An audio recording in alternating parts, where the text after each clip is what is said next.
In this chapter, we will take a closer look at the nature of terrorism. While there are many definitions of terrorism, they all have certain common denominators. First of all, terrorism is a criminal activity. It is important to understand this. Terrorist activity is not an acceptable and normal manner in which to make one's views heard. Secondly, terrorism involves violence against civilians, people like you and me and our families. Thirdly, a terrorist has his or her aim to push a social, religious, or political objective. The goal of the terrorist is to force a government or group of people to change. The next menu selection, The Nature of Terrorism, will give you an introduction to the nature, methods, and purposes of terrorism.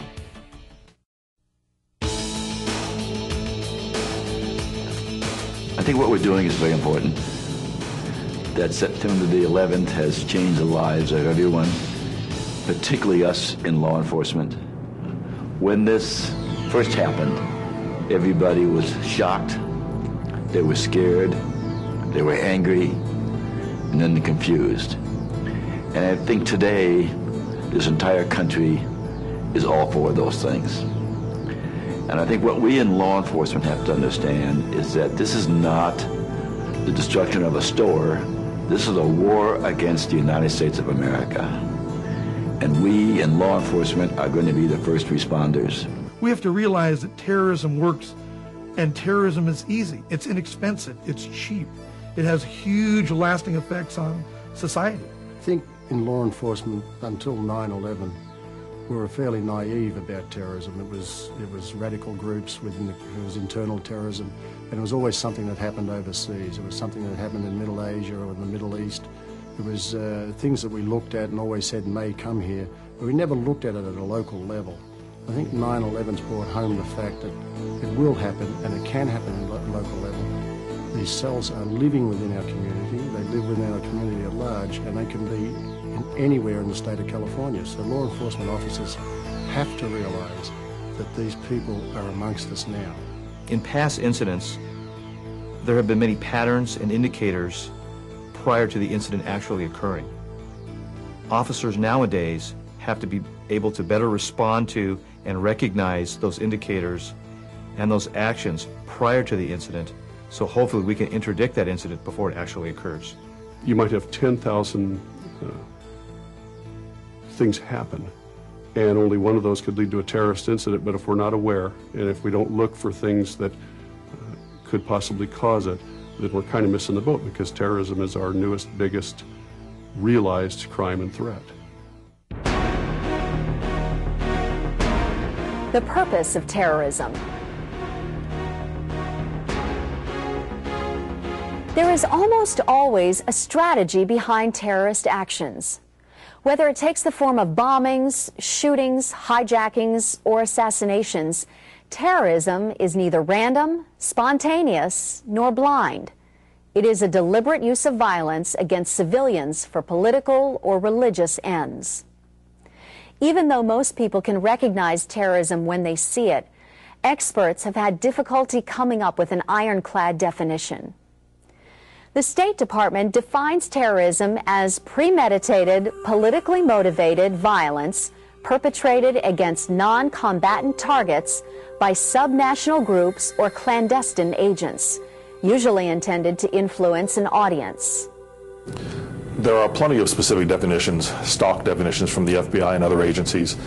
I prefer a simple one.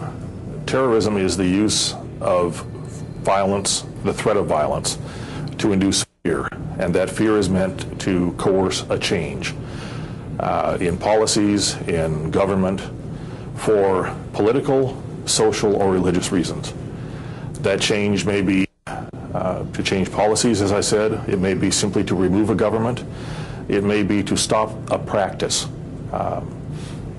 For political reasons, to change a government, from a democratic government to a socialist government or any other kind, from a secular government to a religious government. The point is to use the psychological impact of violence or the threat of violence to effect political change. As we teach people how to be counter-terrorists, terrorists around the world are teaching people how to be terrorists.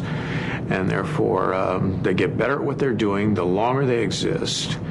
They not only get better, but they get more lethal, because the frustration to achieve the goals in early terrorist acts leads them to become more desperate and do larger scale terrorist activities.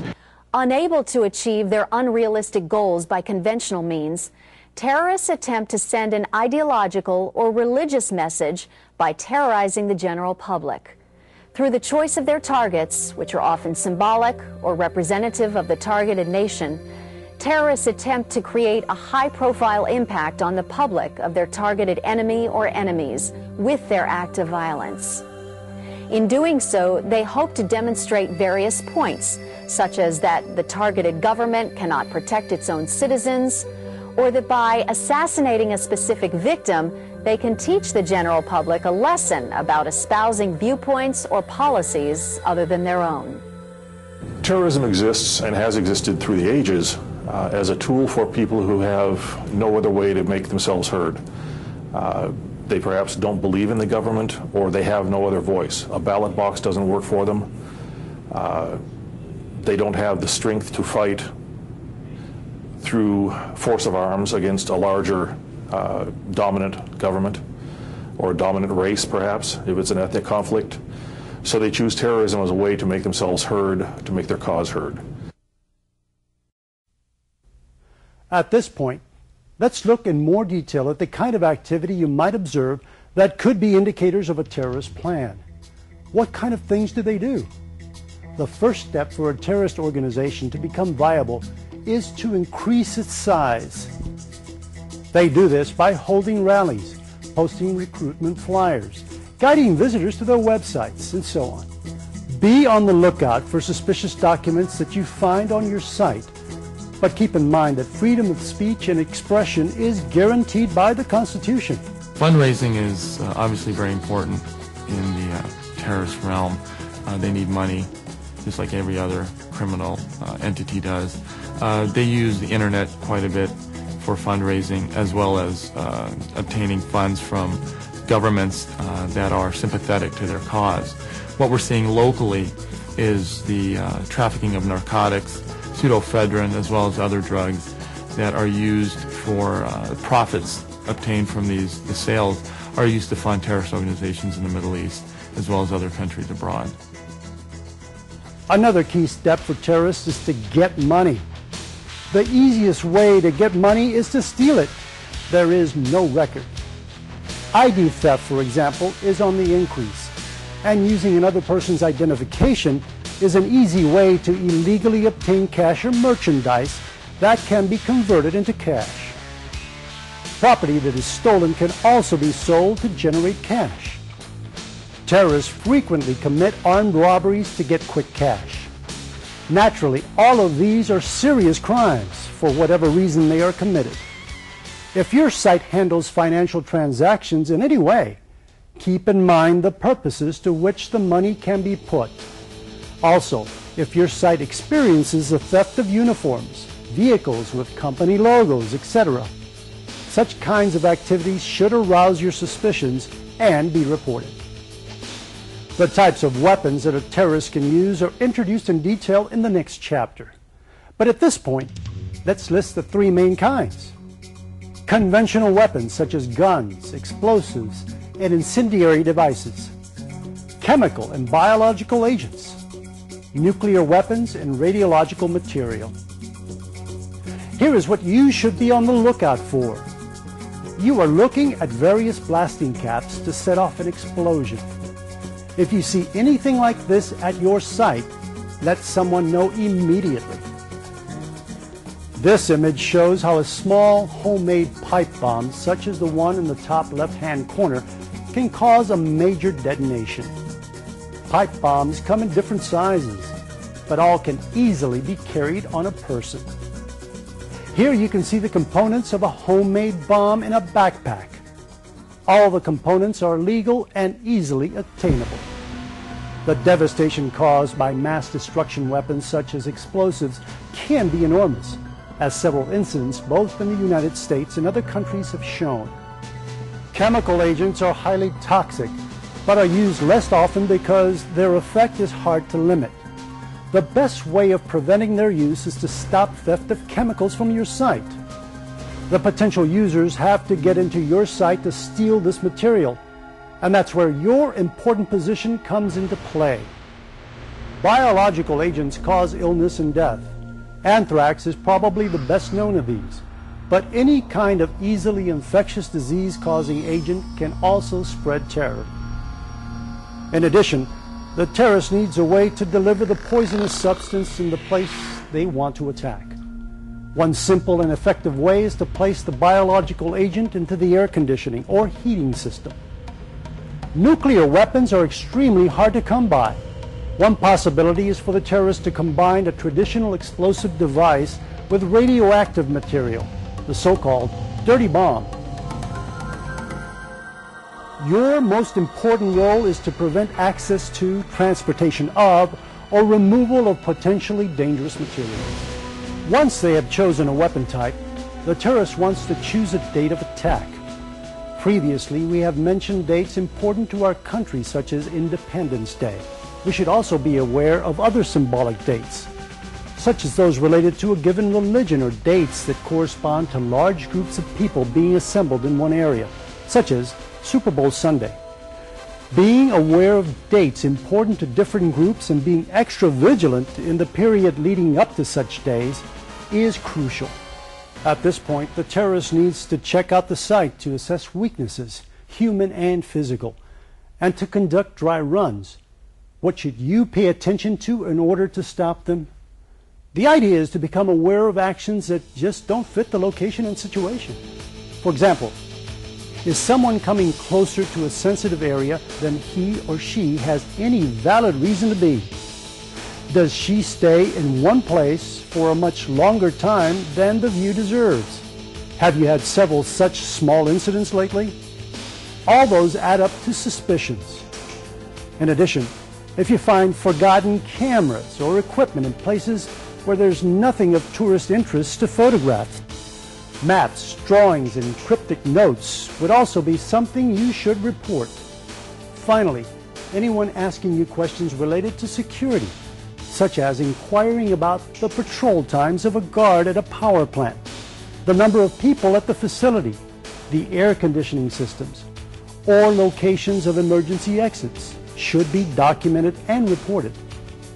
Trying to move a weapon to the target is a terrorist's next challenge.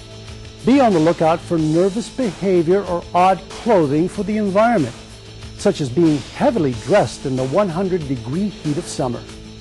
Should the weapon be brought in a vehicle, pay attention to large containers and vehicles that appear to be overloaded. Similarly, drivers or operators of any kind of vehicle, including private planes and boats, who do not have current valid operator's licenses should be noted and reported. Also be aware of parked or disabled vehicles in unusual places. Unless this is a suicide operation, the terrorist now needs to escape. The same indicators that made you suspicious of people arriving should cause you to think twice at the time they are trying to leave. They may have less to carry, but they may be more nervous and have a greater sense of urgency. However, if it is a suicide operation, the terrorist does not wish to escape. In the past, we thought we could describe fairly accurately the characteristics of a potential suicide bomber, but this is no longer the case. There is no real profile. Suicide bombs can be delivered by multiple means, such as vehicle bombs, boat bombs, airplanes used as weapons as we saw on September 11th, and a person with an explosive strapped to his or her body. Given that the terrorist does not want to escape, the pre-incident indicators are essentially the same as for non-suicide operations, with the possible extra stress of the knowledge of death leading to hesitancy, nervousness, or extra bulky clothing to conceal a device. All in all, the primary skill for you to develop is a sense for what doesn't fit in. Take a look at the scenario that follows, in which a police officer who makes a routine traffic stop decides that something doesn't seem right. These terrorist groups or extremist groups may attempt to obtain access to secure areas or secure environments to conduct their next operation. One of the ways they're going to do that is by wearing uniforms, wearing badges, or carrying credentials that allow them to infiltrate these secure areas and gain access to areas they normally wouldn't have access to, so they can blend in with their environment. These are things that we need to look for when we're out in the field. Uniforms, badges, contraband, anything that would allow them to gain access into areas they normally wouldn't have access to. That next vehicle stop, where a person or group is in possession of these items may be stolen, they may be lawfully obtained, but that may be the next stop to taking that piece out of the puzzle to the next terrorist act. So keep your eyes and ears open. Report any suspicious activity to your TLO officer.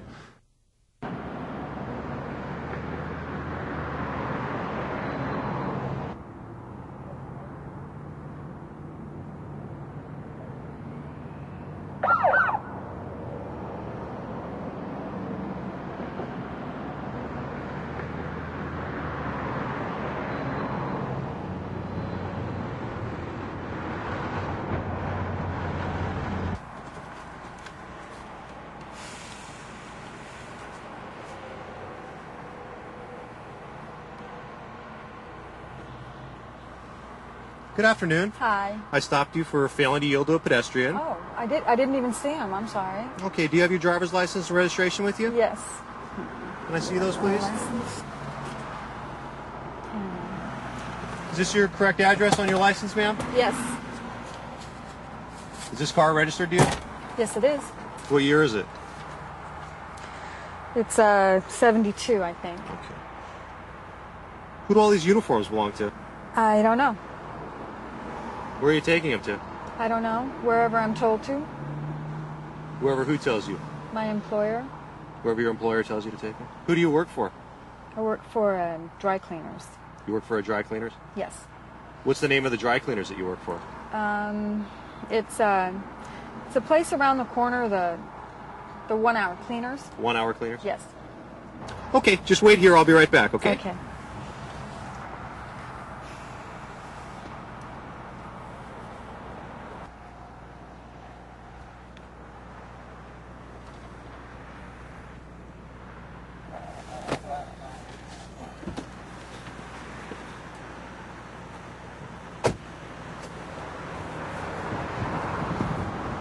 What's going on? What's going on? What you got? The driver's got an outstanding warrant, but something's just not right. She has a whole bunch of police uniforms in the car, and when I asked her about where she was going, she didn't know. She said she didn't know where she was going. I asked them who the uniforms belonged to. She said she didn't know. And when I asked her who she worked for, she was real hesitant, real nervous, and she told me she worked for a dry cleaners just around the corner. Good. But for right now, I just want to arrest her for the warrant and transport her to the station. Good deal. All right.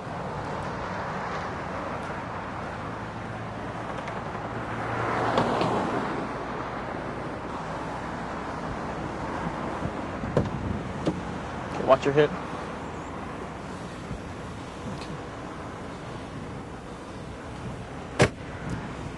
You know, something's just not right about all those police uniforms that she's got in that car, and where she says she's going, and who she says the uniforms belong to, and who she says she works for. It's just not right. Did you notice those extremist stickers also? Yeah, you know, I did notice those. I think between all those uniforms in the car and her story and those extremist stickers, I think I'm going to notify Detective Tomasi, our TLO, see if he can respond out here, make him aware of the situation. Good deal. Motor 8, River City. Can you contact Detective Tomasi and advise him to respond to my location, please? Unit Motor 8, 10-4. In this scenario, you saw the potential theft of police uniforms. Keep in mind, however, that other credentials are targets for theft, such as ID badges, key cards, and so on. At this point, please return to the main menu and turn to Activity 4 in your Learner Workbook.